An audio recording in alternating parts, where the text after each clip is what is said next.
So let's sit nice and tall. And we'll close the eyes and just take a few moments. Simply arrive. Landing gently in this space, in this moment.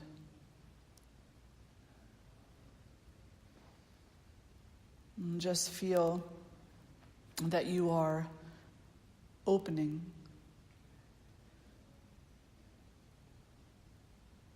awakening, in process.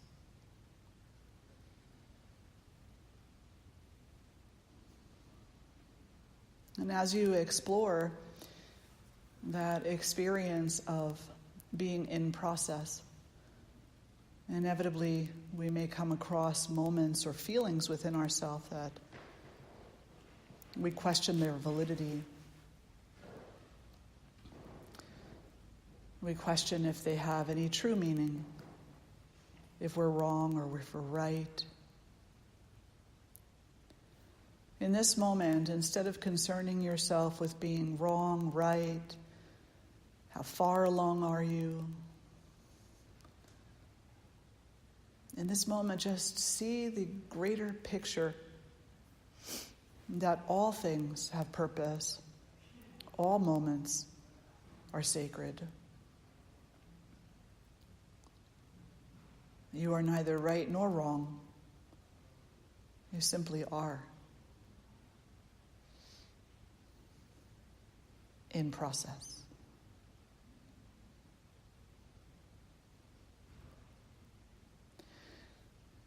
And if you can in this moment with that understanding, allow your awareness to go to your heart, in the heart space, the area that we call the anahata, that which is unstruck.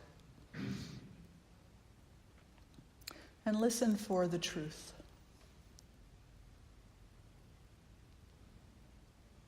Listen for the truth.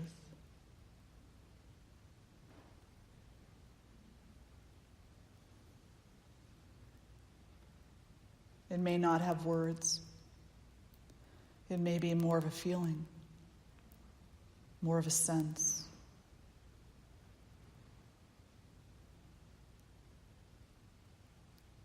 However it's coming to you, just receive that truth.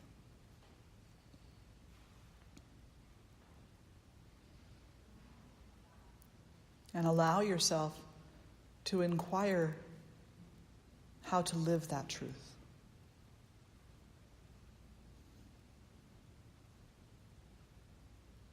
And then be brave in living.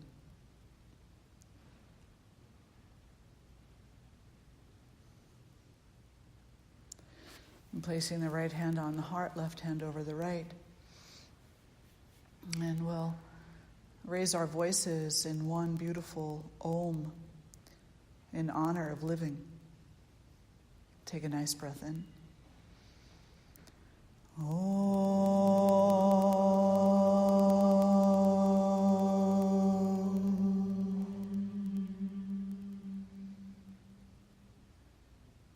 And bowing the head toward the heart, acknowledging all that is. And draw the face to center, release the hands. And so just a small meditation, a small concentration practice that has to do with being alive, what it even means, you know. We oftentimes say things like, I'm tired of being wrong. I'm right, why can't anyone else see that? I'm tired of life's ups and downs. When is something good going to happen? We get lost in these thoughts that lead us inevitably to a deep, deep sense of dissatisfaction. Dissatisfaction with life, dissatisfaction with circumstance, dissatisfaction with being. If we can even call that being, you know, dissatisfaction with just experience. And it is very human, and we are going to feel that no matter what we do. We are going to feel that. But the question is, what relationship do you have to that feeling? It's like, what relationship do you have to alcohol? What relationship do you have to cigarettes? What relationship do you have to cursing? What relationship do you have to shopping? What relationship do you have to your spouse, to your child, to your employer, to your friends, to your experience of life? What relationship do you have to that? Things are not always peachy keen. Things are not always easy. But is that a reason to hate it? Is that a reason to hate on it? Is that a reason to wish it away? To waste it? No, it's not. It's actually a call for a deeper inquiry. It's a call for a deeper inquiry into self. And yes, there are absolutely times when things must change. Things are always changing anyway. Yeah. But there are definitely times where we need to take the active stance of changing things. But if we change things out of anger, if we change things out of hate, if we change things because we're disgusted, then where are we going? What are we moving toward? It's far more conducive to our spiritual growth, to our opening, to our awakening, to our awareness, if we change things out of love. A long time ago, I decided that when I ended relationship, or if I moved away from relationship, that I wasn't moving away because it was the other person's fault. A long time ago, I decided to accept the responsibility that I carry in every relationship that I have, whether it's to my children, my husband, my friends, my students, no matter who it is. That my relationship with them is my responsibility. And if I am choosing to move away from a relationship, it's not because that person did something wrong. It's because I do not in that moment have the skill to be a wonderful counterpart in that relationship, to be a supportive counterpart, to be a useful counterpart, to be productive in that relationship. And so I set them free of my own tendencies. That way they can flourish. And they may not understand that, and that's okay. But I understand that. I understand when there is a time to move closer and when there's a time to move away. And it's never their fault. It's me. It's always me, and it's always you. It's always us, individually, in every relationship. That doesn't relinquish responsibility for other people's poor behavior. It just accepts responsibility for our own. And then they have to accept theirs. Or they don't. That's not your business, as we said earlier, right? MYOB. Swamiji, mind your own business. So in relationship, whether we're talking about spouse, children, friends, employers, life experience, the relationship that we have with everything is largely dependent upon how we see everything, how we see the purpose of life, how we see why we're even alive here today, you know. You come to class today, you expect to have a yoga class. You stay for the wisdom circle, you expect to maybe receive a little wisdom. We live a life, we expect things to go our way. It's a little bit different. Like, we come in here and talk about some pretty uncomfortable things, and everybody is generally okay with that, you know. But the moment that we go out into the world and people start talking to us about some pretty uncomfortable things, we become really rigid in our expectation that things should go our way. Did everything go your way in yoga class this morning? How many of you say yes? So no suffering there at all? A very enjoyable day. Tis good to hear. Tis good to hear. But not everything goes your way, because, I mean, there's like tightness in the hip, there's, you know, dullness in the low back, there's a difficulty acquiring the breath. These things they don't go your way as in self-satisfaction. They're just experiences. And in your yoga class, the biggest difference is that you're learning how to moderate those relationships, so that when you feel that you've lost your breath, you're acquiring tools to regain it. When you feel that the hip is tight, you're acquiring tools to support it, whether through compassion or the use of props, you know. When you're in a posture and you're just like, you're becoming angry, because that's what the posture does. You are also acquiring tools to deal with that anger in a really helpful way, to see it, to accept it, to address it, and possibly to resolve it. And so what happens to those tools when you walk outside? What happens to those tools when you run into your BFF or your WFF? Should be a thing, right? Yeah. BFF, WFF. What happens to those tools? For many people, they become forgotten again because something happens that the ego jumps to the front and the heart takes a back seat. When you're in yoga class, typically the heart comes to the front and the ego takes a back seat. So we're constantly playing this back and forth, ego, heart, ego, heart, ego. There is one unifying factor that we do at some point need to consider putting into place in order to empower the heart to be first more often. And that's devotion. Every spiritual practice should have devotion. Could have devotion. I won't say should. Could. Could have devotion. And in the practice of devotion, the tools that you learn through your spiritual path become more profound. They become more powerful. They become perfected in a way that allows us to take the skills that we're learning in our yoga class, in our wisdom circles, in our women's circles, in our men's circles, and whatever it is that we're going to, and carry them into and through the world with us so that we stop feeling so darn dissatisfied all the time. So we can get out of our story and into the practice of being alive, arriving in the moment. How does devotion do that? I mean, isn't it enough that, like, hey, I'm just a great person and my whole life should be peachy keen? You know, shouldn't that be a good enough reason? No. Because there's 7.5 billion peachy keen people in the world.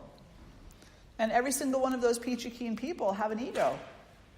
And inevitably, they are all going to clash with mine at some point in time. Without exception.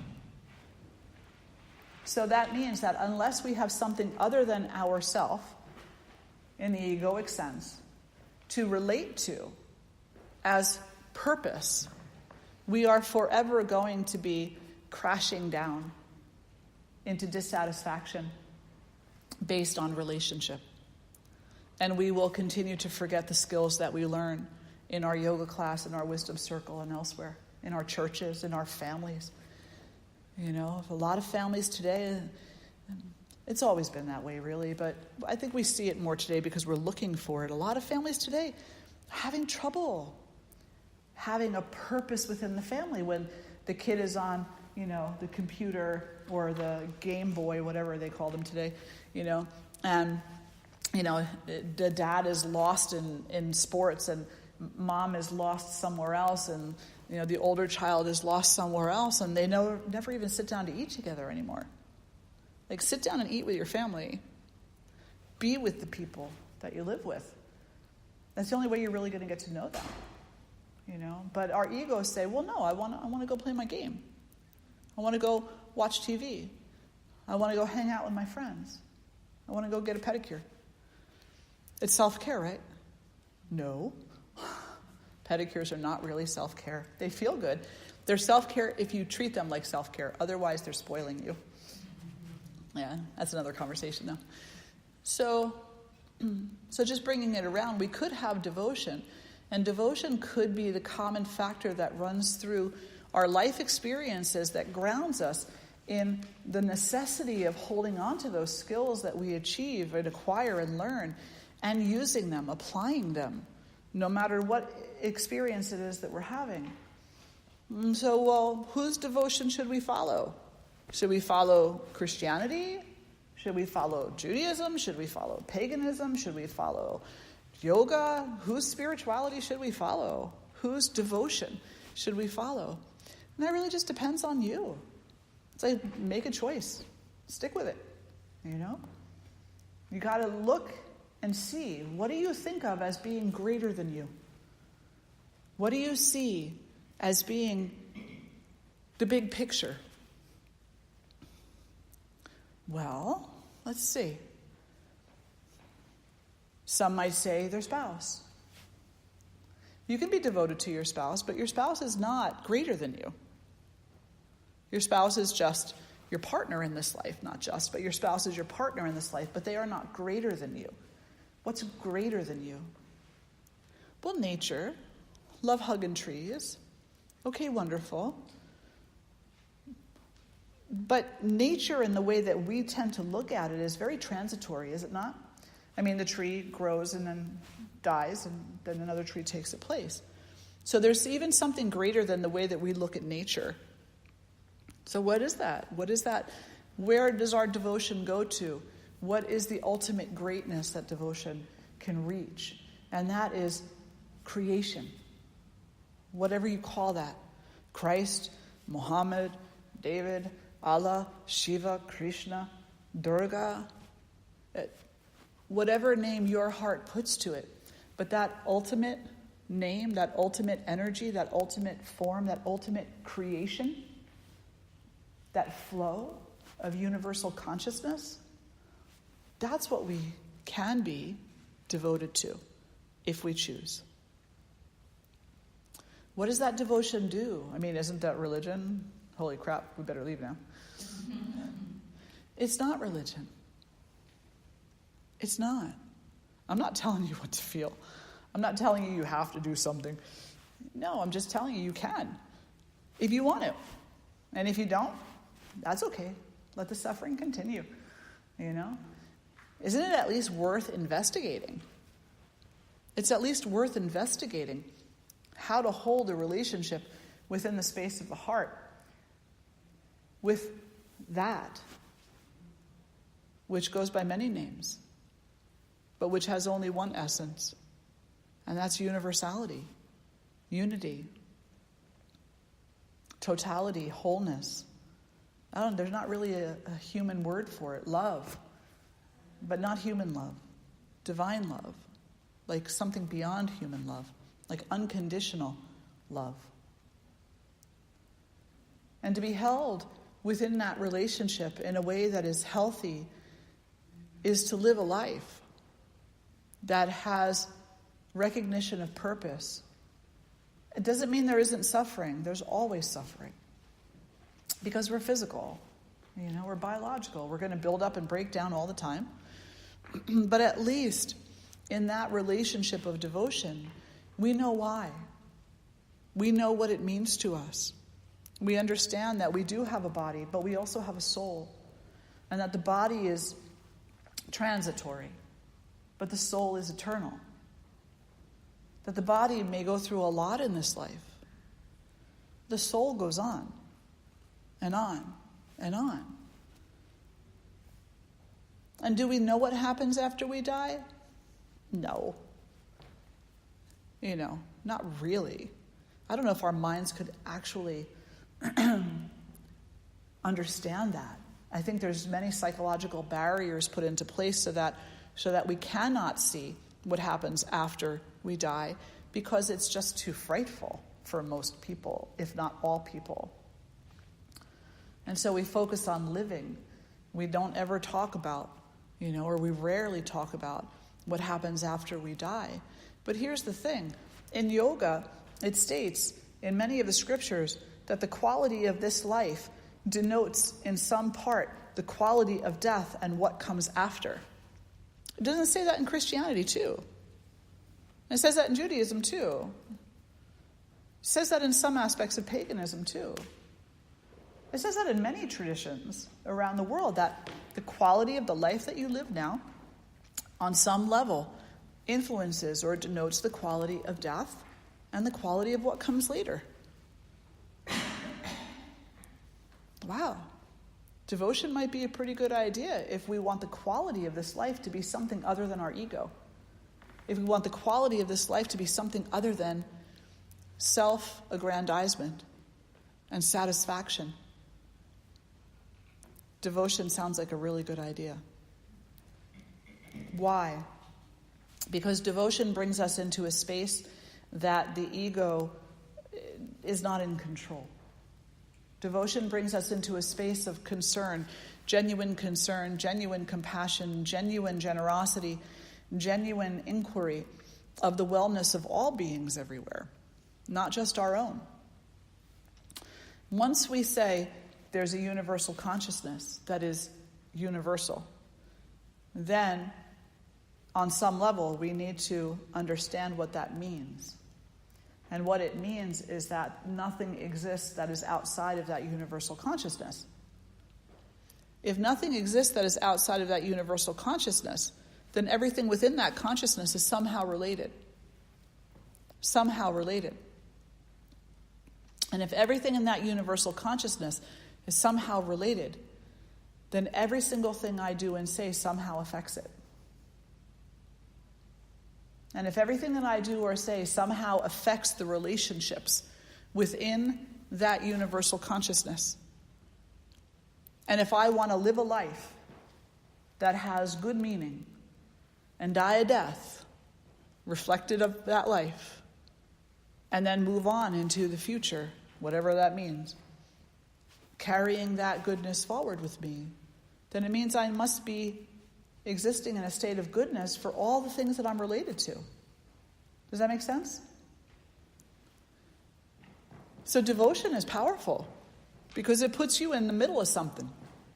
It puts you in the middle it puts all of us in the middle of our own self-responsibility. That I am responsible for that which I harm and for that which I support. I am responsible for that which I hurt and that which I heal. I am responsible for that which I hate and that which I love. I am responsible for that. And my life and my death and my rebirth will all reflect that. We don't have to get really super caught up in the death and the rebirth because right now we're living. And this is kind of primary because we're living here today, in this world today. And yes, we could also be very concerned about later. But there's this concept in yoga about the present moment. And the present moment is happening right now. And so we're sitting here and we're having this lovely discussion. And we are generally content. And we are practicing a general kindness to one another. But what if one of you got up and started throwing things at everybody? What if one of you got up and started cursing at everybody? What if one of you got up and started behaving in a hurtful way? Then things would change, yeah? So now you leave here and you go out into the world. Yeah, none of that happened. It's just, the wisdom circle. You leave here, now you go out into the world, and somebody crosses you. And you start yelling at them. Maybe you call them names. You've just put a little bit of an interruption into the flow of universal consciousness and all of its relationships.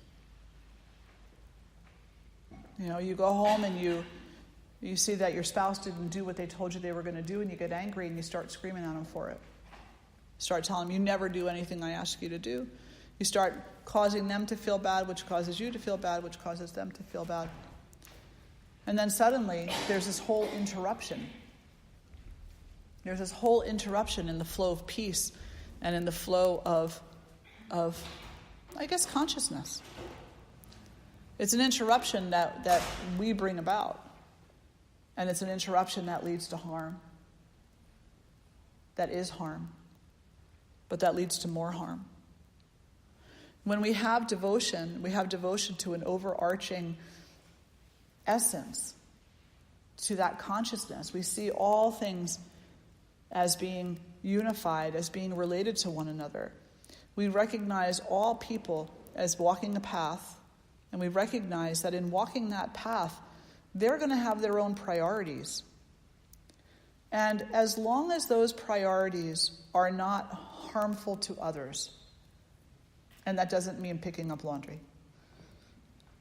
As long as those priorities are not harmful to others, then what does it matter what they do or don't do, really? If there's harm involved, that's a whole different story. And it's a whole different conversation about activism and activation and what that could look like based in devotion. But right now, we're just kind of talking about the mundane things. Like when my husband and I were first married, he didn't believe in using a laundry basket. Ever. No matter how many I bought for him. He just didn't, it wasn't his priority. It ended up on the floor. So I went out and I bought him his own because he said, well, I don't have my own laundry basket. You have a laundry basket, and I don't want to put my dirty stuff in with your laundry. I was like, okay, great. Then I'll go get you a laundry basket. You can have your own laundry basket. Brought the laundry basket back. Laundry went on the floor. Sometime later, I said, why aren't you using the laundry basket that I bought you? Look, it's so pretty. It's so nice. What is up? It was a point of contention. And he said, because you bought it. I didn't buy it. That's not the laundry basket I would buy. So I said, let's go to the store. So he goes out, he picks up this laundry basket. It's like 3 compartments. He's got ideas, the very grandeur ideas about separating whites from colors and, all these things. And so he gets this very industrial, like, laundry basket thing. He puts it together, it goes in the corner. Guess where his laundry goes? On the floor.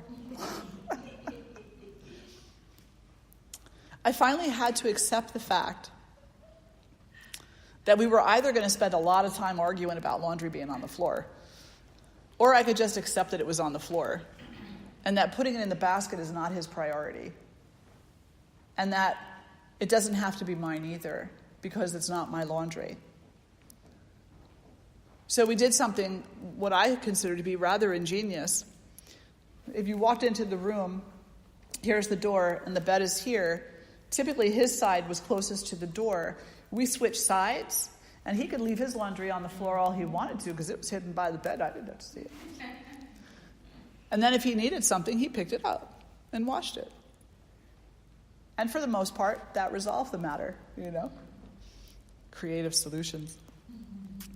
But the reality of that, and the reason why I share that with you, is because that's something that every single one of us can relate to in some way, shape, or form in every relationship we have with somebody. Where is it that we are demanding that another person fulfill our requirements for happiness? Pick up your laundry. Don't drive fast. Don't talk back. Go to college. Get straight A's. Don't lie to me. Da-da-da-da-da, on and on and on and on. When in the back of our mind and in our heart we understand that those things are not realistic. People do lie across the board without exception. How many of you have never lied? Not a hand up. Because we can't put a hand up, because every one of us have lied. Little white lies, big white lies, all kinds of lies. Right? How many of you have never talked back to someone? Yeah. It's just part of, this human experience. But just because you talked back to someone, did it mean you didn't love them? No. Did it mean that you had no respect for them? Not necessarily, no. And yet you were told that because you talked back, it was making you a bad person. And it just sent a whole series of inflammations, inflamed ego, inflamed mind, inflamed heart, inflamed body into process. And it just continued a cycle. And someone told you, don't talk back, don't be, don't be disrespectful. And so you then turned around and told somebody else that because someone told that to you. And most of the time we don't even know what those things mean. So they really mess with our relationships with other people and with ourselves. When we hold other people responsible for our own happiness, devotion cures that. Right away, it says, no one is responsible for your happiness but you. Period. And that happiness is based on one thing and one thing only, and that is your relationship to that. Your relationship to the universal consciousness, not your relationship to another person, other than your ability to leave them alone. Does that make sense? Yeah. But what if you're like kind of hanging out with people and there's, they behave in a way that's contrary to the way that you feel? Shouldn't they change so that you can continue to hang out with them and be guilt-free, about whatever it is that they're partaking in? No. If they're doing things that don't sit well with your heart, why are you there? It doesn't mean that their heart is bad. It just means that you have a choice to make. And you need to make that choice based on some criteria other than I'm good and you're not. If you want to live a healthy, happy life. So if you see that friends are becoming involved in drugs or, they're going to go and commit a robbery or something like that, you don't just passively be part of that. If it's not sitting right in your heart, then you say, no, thank you. But you also don't look at them and say, because you're a piece of garbage. Because that's not what it's about. It's not about somebody else being a piece of garbage and us being able to put ourselves up on some kind of pedestal. It's about recognizing the difference between harmfulness and non-harmfulness. And understanding harmfulness versus non-harmfulness, compassion versus pity, the difference between imperfect relationship between human beings and the perfect relationship between the human and the divinity. And if we can come into relationship with divinity and that relationship is stronger than our ego relationship with each other, then we can treat each other with respect and honor even when other people are committing actions that we perceive to be wrong. And by all means, I'm not saying go rob a store or go commit a robbery. But what I'm saying is, we don't always know why things are happening. And we shouldn't pretend we do. There's a gentleman who went down to Central America with his wife and 1 or 2 children, little children. I think they were like 3 and 5 at the time or something. And this is a friend of one of my previous yoga teachers. And he shared this story that they were at a marketplace. I think it might have been Nicaragua. And they kind of got lost in the marketplace. And they ended up in this area where kind of questionable, stuff going on. And this group of men came up to them and held them up at gunpoint and said, give me your watch, give me your wallet, give me this, give me that. Now, the man had like a Rolex watch. They're very well-to-do people. So he gave the guy his wallet. He gave the guy his watch, his wife's gold bracelet and wedding ring. And, they got away unscathed. Nobody was harmed. And he comes home and he was sharing this story with people who were asking him about how his trip was.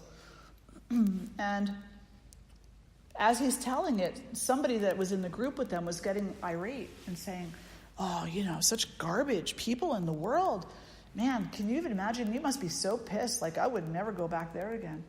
And he looked at him and he said, man, it's just money. It's just a watch. I can go buy a new one. I don't know why they robbed me. I don't know if they robbed me for drugs. Oh, yeah, well, it had to be for drugs, just garbage people. He goes, yeah, maybe it wasn't, though. It's a poor country. Maybe he has a wife and family, and, now maybe he could feed them. I don't know why he robbed me, and I don't really need to know. I don't hate him. I'm not angry with him. I'm just grateful that he didn't hurt anybody. And I'm prayerful that whatever he took went to good use. That maybe it alleviated someone's suffering in some way, shape, or form. And so the guy, he couldn't get this, and this gentleman kept on saying things like, I'm actually kind of grateful. He said, grateful? You're grateful someone robbed you? And he said, yeah. He said, I'm kind of grateful that it was me and not someone else who had a short temper or a reckless perspective, or a loud mouth who was argumentative. I'm glad it was me, that I was able to protect my family, give them what they asked for, and everyone walked away unharmed. Versus couple of people shot or hurt in some other way. Powerful, right? He's a very devoted person. He recognizes the unity that exists within the consciousness. He recognizes it to some extent that impacts his very perspective on what he experiences in this life. That even when others commit what we could perceive of as a great harm, he sees it as an opportunity to learn, as an opportunity to serve the greater well-being, as an opportunity to actually stop the harm. To actually stop the harm. Rather than being invested in what they're taking from me, he was more invested in whatever the outcome of this is, I hope it's for the better good. And what empowers us to see that and to recognize that is the relationship that we have through devotion to something greater than ourselves, to something greater than ourselves, something greater than this material world, something greater. In the Bhagavad Gita, which is the primary text, one of the primary texts of yoga, depending on the lineage that you're talking about, is a conversation between Krishna and Arjuna, and YTT is going to be talking about this at great depth later today. In this conversation between Arjuna, who is a warrior who has lost his faith, who has lost his instinct, who has become despondent, and Krishna, who in this instance is the Godhead, is the name of the Godhead, is the name of the God personified in human form. And Arjuna says, I'm not going to conduct this act. I'm not going to commit this war, this battle. And there's nothing you can say that's going to make me do it. Because if I commit this act, if I lead this battle, then cities are going to fall, women are going to be tainted, ethics are going to be destroyed, all these horrible things are going to happen, and people will lose their way. And the 18 chapters of this book are predominantly Krishna's response to him about what dharma is, duty, what karma is, action, what devotion is, and about the necessity of letting go of the selfish outcome in favor of something greater than yourself. Because you're not the doer. If there's something greater behind you, then you're not the one doing anything. If there's some consciousness at work in the universe, some flow of creative energy, then you're just part of it. You are, if we're talking about just the human species, 1 out of 7 billion parts. So the outcome's not up to you. What is up to you is how you behave during the experience. And if we are captivated by only the concept of ourself through the ego, then our experience of any given moment is going to be one of either satisfaction or dissatisfaction, and that's highly changeable. Anything that satisfies us can dissatisfy us in the next second. Or it can be an experience of compassion, it can be an experience of goodness, it can be an experience of service, it can be an experience of devotion, which makes it a little bit easier to let some of the other things go. And so what Krishna said to Arjuna in this text is, he said, just see me and only me in all creatures everywhere, and see all creatures in me. See the oneness. And in seeing the oneness, you'll know the devotion. And in knowing the devotion, you'll know the action that needs to be committed. Because you won't be acting out of a broken ego. You'll be acting out of love, out of devotion. Does that make sense? Yeah. So, a little bit of windiness in today's talk, but is to say that you come to your yoga class and you learn skills for your yoga class. You learn how to breathe. You learn how to relate to the tightness in your hip or the soreness in your low back. You learn how to accept yourself a little bit, for that 75 minutes. But what do you do with it after that? It's not just about you accepting yourself a little more, me accepting myself a little more. It's not just about making peace with the war that's happening inside of ourselves. It's also about how you carry it forward, how you bring it out into the world. But in order to have a reason to do so,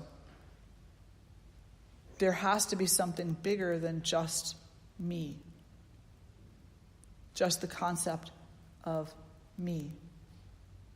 And that bigness, that largesse, is the devotion that you have to that. And how we can allow that to open us up to a greater experience of oneness. Which means that when I'm in a yoga class and I learn something about myself, I want to carry that out into the world. I want to carry it out like a banner, I'm curious. I want to know if I can stop the battle within, if I can bring that battle to peaceful resolution, can I do that with my WFF too?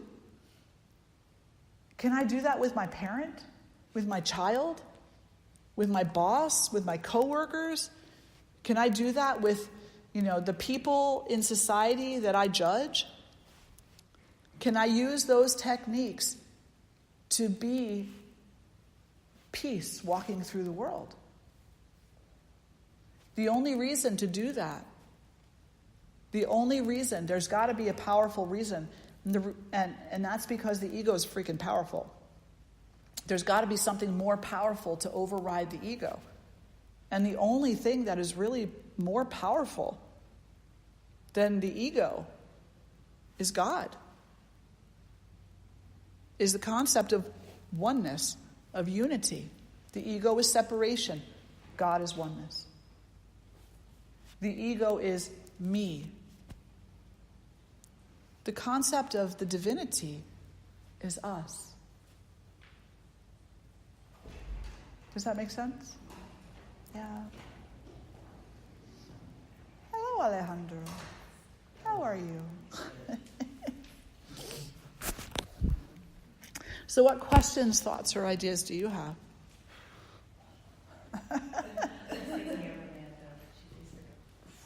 Yeah. No questions? Do you see how many layers there are? Yeah. There's so many layers. We say, I just want to be a good person. Which is a beautiful thing to say. But then that's got to be followed up with, is this a true intention? Is it really my intention to be a good person? And if it is, what does that even mean? I'll be a good person. I'll just go around committing nice things for people all the time. Yeah. You got to understand, we all have to investigate that a little bit and ask ourselves, what is it to actually commit a good action? Making other people happy? But wait, we just said we can't make other people happy. Nobody can make us happy, and we can't make them happy. So that cannot be the basis of our actions, because you will not make everybody happy. So you're all off the hook now. You don't have to commit any actions to make other people happy, because you won't. You will not be able to. It's not possible. So then how do we define committing good actions, being a good person? If it's not about making other people happy, well, maybe it's about making myself happy then. Well, look at that a little bit. What do you mean by making yourself happy? Satisfying yourself?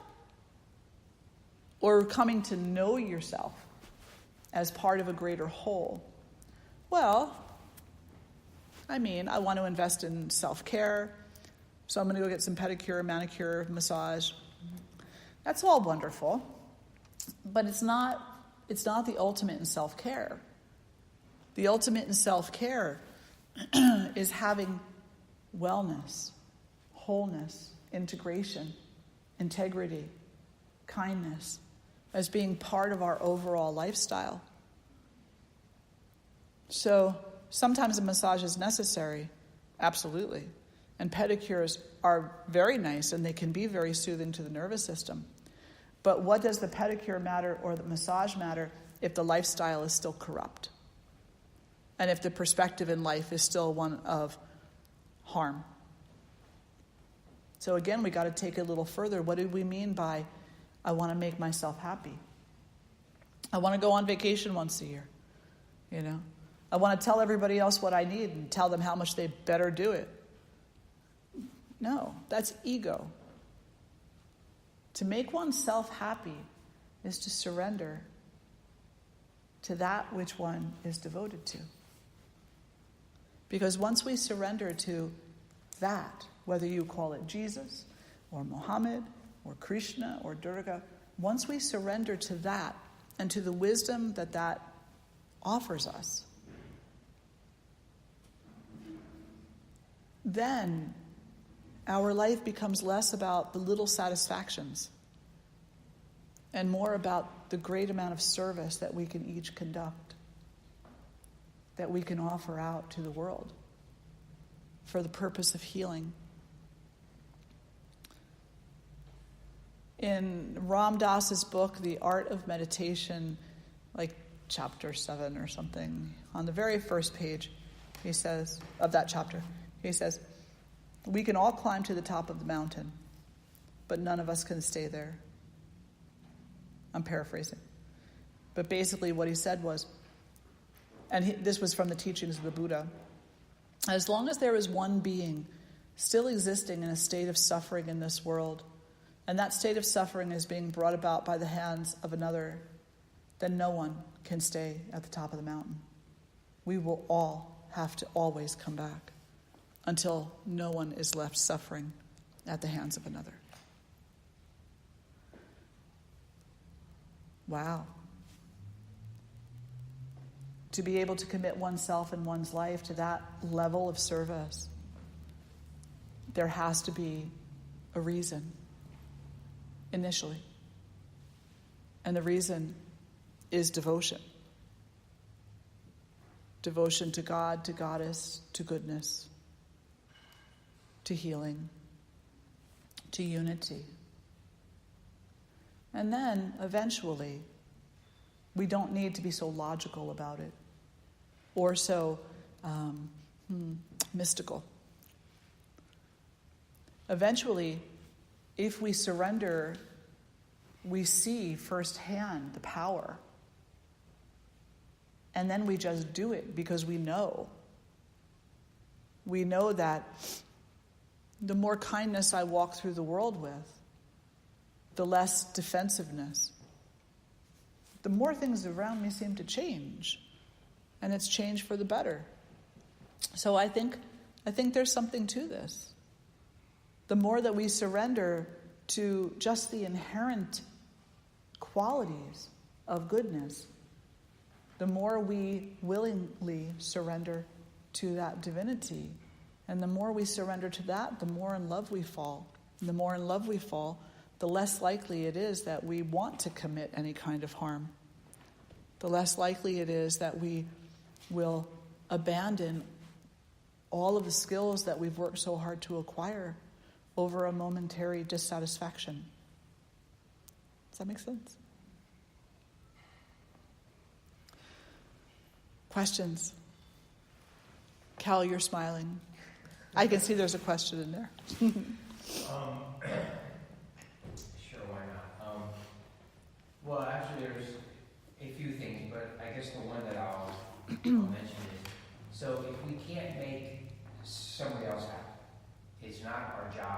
do somebody else's work. That all makes sense. But then how does that correlate with if you go to the top of the mountain and you're enlightened, or you find you're awakened? Why then is it our responsibility to come back when it's not really our job to alleviate another person's suffering? What's the difference there? Well, those are two different things. So the first thing is that we cannot make other people happy. Right. We most certainly can alleviate suffering. But is it our job to do that for somebody else? We can, but is it our job? Yes, if you adhere, if you have faith in the concept of oneness and unity, then yes, it is. It is a responsibility. And why is it a responsibility? It's a responsibility because causing harm to another commits a harm upon the self by way of guilt. And guilt leads to violence, inevitably, and commits its own cycle of harm that's built upon guilt. To see a person suffering and to do nothing to alleviate their suffering. And I'm not talking about the person who's like, oh my God, I need tickets to this concert. If I don't go, I'm just going to never be the same again. That's not suffering. I mean, it is, but it's not. We're talking about you have, they do not have. Just look at the way that food is distributed in the world today. There is no reason whatsoever people should be hungry today. There is none. The only reason why there are hungry people in the world is because there are corrupt people in the world. Greed. Right, absolutely. So if you have and other people don't have, then to alleviate their suffering for not having enough food, for not having medicine, for not receiving love, then it is incumbent upon you to not take more than you need. Then your consciousness is alleviated of the guilt of greed, and you are more empowered to have a pure relationship with whatever it is that you have faith in. Christ's fishes and loaves, right? He didn't make all the fishes and loaves and keep them for himself. His teaching in that parable is give. Feed the hungry. Give to the poor. Do not let people suffer at your hands by taking more than what you need. And it's not just Jesus who taught that either. Yeah. They all do. There's a story of Shiva appearing as a pauper, as a beggar in the street, because a king was all egoic and saying, "Oh, Shiva, I would know Shiva anywhere." So he appeared as a pauper, as a poor person, to see if the king would recognize him. And the king didn't initially recognize him. He was too caught up in the idea that he shouldn't have to share space with this lowly person. And so Shiva in this form looked at him, and eventually, depending on the version of the parable that you're listening to, the king recognized his own ignorance and fell down on his knees. But the bigger story is you should see Shiva in all people, across the board. So when you see someone who's poor, you give to them. You don't take away. And, maybe there's a reason to go and, to stock up on things and to make sure that you have enough in your cabinet for a rainy day. But then when you see someone in need, what is stopping you from giving them food? Especially when you have plenty. There should be nothing stopping you. Should you give them money? That's a really personal thing. And in India, when I was there, was it Puna Mataji? No, it wasn't Puna Mataji. It was Rupa Mataji. She took us out this one day to go shopping. And a woman came up to her and asked her for money. And Rupa said to her, "I will not give you money, but I will feed you. Come back to the ashram with us and have a meal." And the woman said, "No, I don't want food. I want money. I need money." And she said, "Well, I'm not going to give you money, but I will give you food. So if you want to, come back to the ashram with us. We'll drive you there, and then we'll bring you back here." Well, okay, I'll come, but you have to give me a 50-pound bag of rice. I will not give you a 50-pound bag of rice. I will give you a meal. If you want to come back to the ashram with us, we will feed you. You know. Feed people. And the rest of it is up to you. Feed people. And don't hurt them. Don't, like here, I mean, how many of you have been to the city and seen homeless people? Yeah, right? They're everywhere. Around the world, they're everywhere. How many of you know somebody who has treated them with disrespect? Spit on them, kicked them, thrown garbage at them? Yeah. For what purpose? Because the individual who is harming that person is living in the ego. They're not existing in a state of devotion. If they were existing in a state of devotion, of true devotion, then they would give them a meal. And then some people would say, well, why feed them? They're just lazy. Really? They're not lazy. There's a lot of different reasons why people are homeless. Laziness may be one of them, but it is certainly not the primary one. It is definitely not the primary one. People don't choose to be homeless because they're lazy. They choose homelessness for a lot of reasons, but not because they're lazy. Sometimes in conversations I've had with a few homeless people, I feel that they have a very clear perspective of the world. Very clear. And they just don't want to be part of it. One gentleman was watching a documentary. It was a short documentary. I think you can probably find it on YouTube. This guy, he started off acting like he was homeless.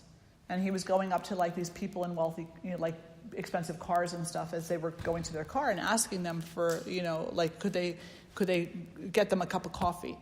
Could they, did they have $1? That type of thing. And to see what their reaction would be. And this one guy, and he's got like a Rolex watch, and he's got this expensive car, and he didn't even let him finish. And he was like cursing at him, telling him, get the hell away from me, da da da da. He's like kicking him, throwing garbage at him. And the guy's like, man, I'm hungry. I just would like something to eat. And obviously you have enough. You could McDonald's is right there. Could you get me a Big Mac? And the guy's like, I wouldn't give you my spit. It's like all this kind of horrible things he's saying. Now this is somebody who obviously has a lot. Second half of the documentary, this guy goes off to homeless people. And he brings them food. He goes to this one gentleman sitting on a bench by the riverside. And he gives him, I guess it's like maybe a couple of burgers and a couple of fries or something like that. And maybe a drink or something. That guy goes and gets his friends and divvies it up among everybody. I mean, it gives me goosebumps still. That someone who has nothing, or very little, would take what they have and give it to others. And someone who appears to have everything will not give anything to anyone. He asked the homeless person, he said, why? I just want to ask you, why? He goes, because, man, I can't eat if they're hungry. That's not right. So we share. Yeah, but don't you think you could have saved the second one for yourself for later? He's like, there'll be something else that'll come later. We never go without. God always takes care. So we'll share what we have. Because we know. Maybe not everybody feels that way. But it's got to be inspiring to some extent that some do. Because when you put those two people side by side, the heart understands which one is correct and which one is not. And then the only question that we have to ask ourselves is, which side would we like to be on? The side that is committing behaviors that causes no harm, no injury, no guilt? Or the side that is harmful, full of guilt and full of rage? So it is our responsibility to alleviate suffering, but it's not our responsibility to make people happy, because those are two different things. Did you have a second question, Kel? No. Yeah. Anybody else? No? Okay. So let's sit nice and tall. And we'll close the eyes. Let's take a breath in and a breath out. And in your mind, scan your life, your recent life, like the last 6 weeks or something. And come across a situation where perhaps your behavior has been harmful. And ask yourself that in that harmful behavior, what was the one thing that was missing that could have actually changed your behavior? Was it that you were lacking faith, lacking devotion, falling out of relationship with that which you might otherwise have had faith in? And as we move forward, allow yourself, commit yourself to remembering more often, to surrendering more often,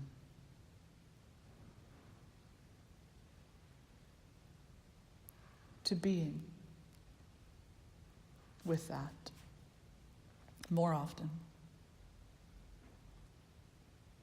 Placing the right hand on the heart and left hand over the right. And we'll lift our voices in one beautiful Om.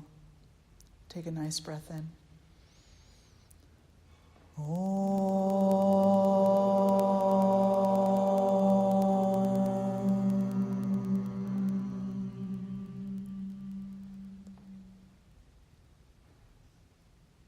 Bowing the head toward the heart, acknowledging all that is. And drawing the face to center, namaste. Thank you all so much for being in today's talk and for hearing and considering if there's anything there for you. And I would just say, because I think that's just such a great question, Kel. Making people happy versus. We do not need to make people happy, and we do not need to allow our behaviors to make them happy. I had somebody recently contact me who wanted to do something. And it would have made them very happy if I said yes. But the reality was, I was not in a position to say yes. But I also did not say no. What I said to them was, I'm not in a position to provide that for you right now. If you choose to check back with me in a few months, you can.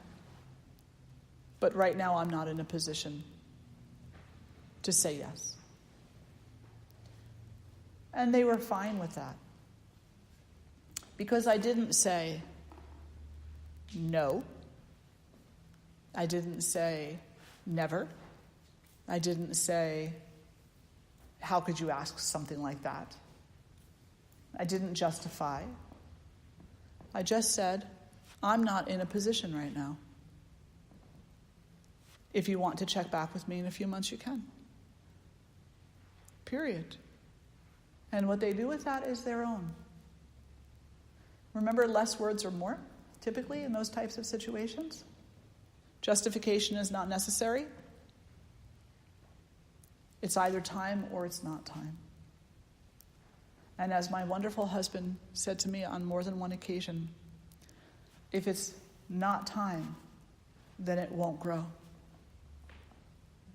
So don't force it, because it won't work. Yeah. Exactly. All right, everybody, have a great day.